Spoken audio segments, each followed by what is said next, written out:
Акчамен ба қалай? Білмеймін. Айтқан жоқ па ондай ешнәрсе? Иә. Оны басайық осы жерде шум шығармай-ақ қояйық деп. Солай айтқан. Ол жерде мектеп директоры, нөмір 74-ші мектеп директоры, Жүсіп Балаутағын орта мектебінің директоры, именно осы мынау күдікті балдар оқитын. Қылмыс жасады деген күдікті балдар оқитын мектептің директоры Бейбіткүл Сұлтанова. Қазіргі таңда влиятельный адамдардың келіні болады. Мынау Шелпанов Бауыржан деген ішкі істер департаментінің криминалдық полициясының бастығы туған қайнысы. Ол даже маған бірнеше рет айтқан, туған қайныма айтып, бұның бәрін жаптап тастаймын, бұнан ештеңе шықпайды. 6 айдан бері осы баланы зорлап келе жатқан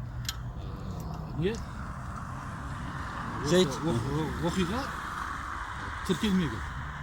Міне 2018 жылдың 13-ші қаңтары күні беріліп, түн болып қалды, қазір номер жоқ деп 14-ті күнімен тіркелді.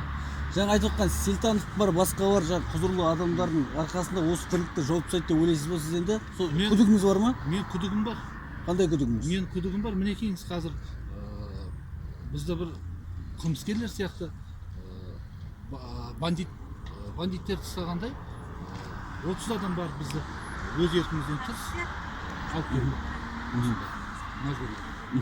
Мен бұдан кейін... Бір-екі периодикасы.